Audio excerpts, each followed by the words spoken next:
Welcome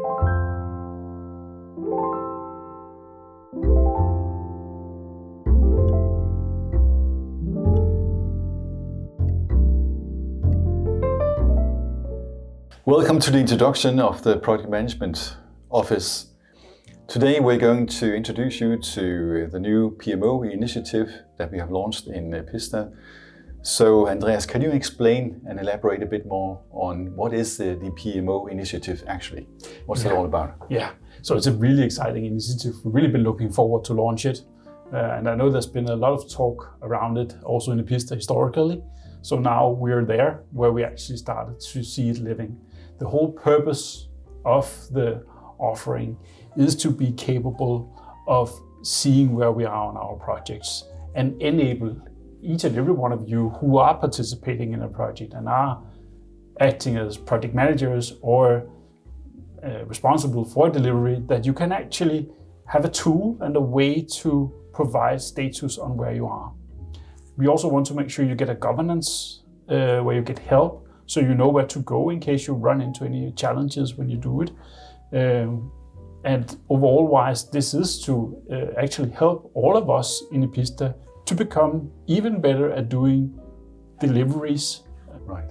Okay, so it's a kind of project support, project management, both internally but also, of course, externally. So It's a kind of new service offering. Yes, it is.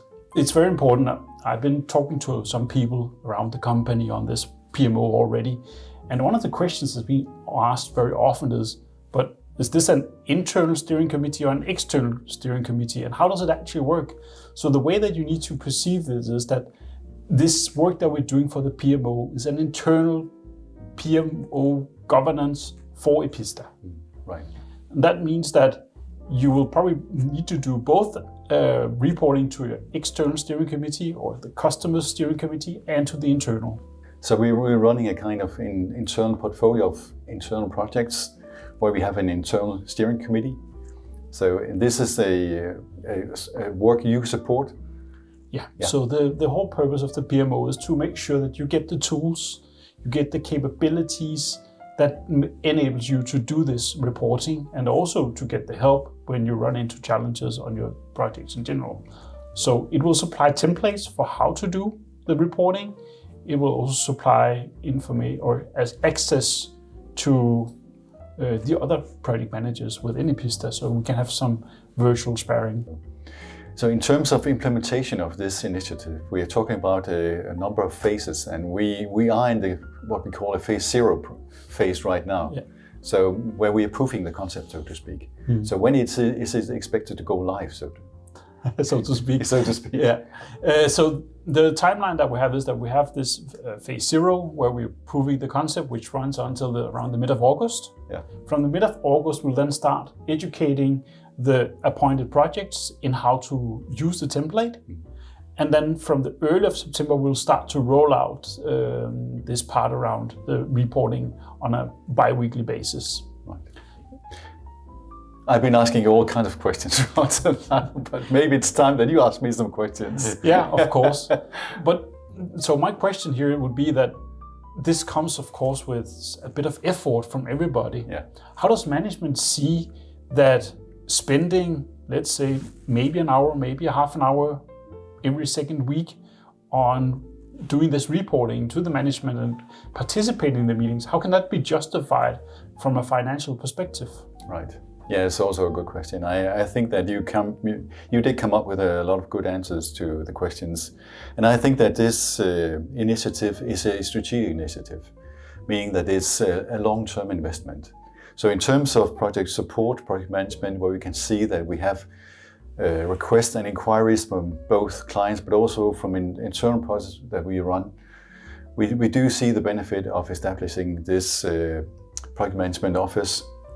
And I see that not only for customer satisfaction, but actually also for us as a company, where we need to safeguard both timeline and costs, but also the overall milestones and deliverables that we have agreed. We need to have some kind of structure on this.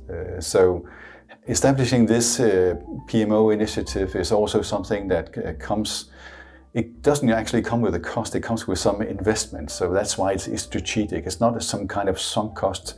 It's something that we strongly believe in. And I believe that having participated also in the first proofing part, so to speak, this phase 0, I see the benefits. I've been hanging on the wall, looking into what is actually happening in these internal steering group meetings, and I really see some true benefits where people present their projects and they get some sparring, some valid sparring on what is actually happening, and so they can go back and ensure that the project is delivered on time, cost and quality. So yes, I do see that it's not only cost, it's a true investment.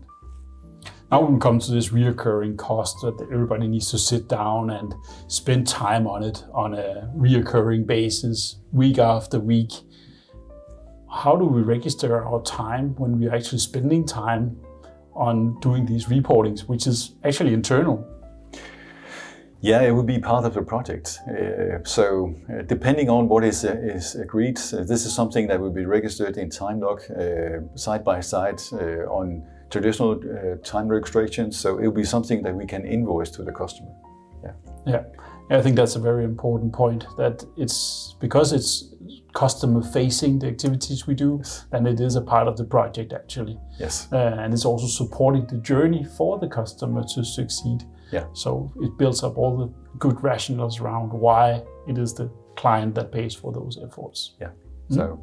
So I think that overall, when we talk about client engagement, client satisfaction, I think that this initiative comes in very timely in a matter where we want to ensure that we have long-term partnerships.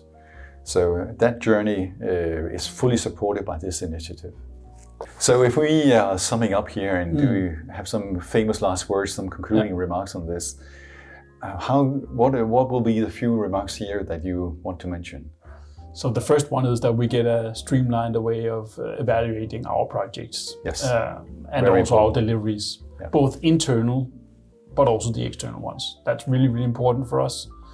The second part is that we will build up services that will generally mature our engagement. So we get standardization, and we also get a way of improving the customer satisfaction. Yes. I think those are the two main things that we're getting out. Yeah. Good famous last words. Thank you. Thank you as well, Henrik.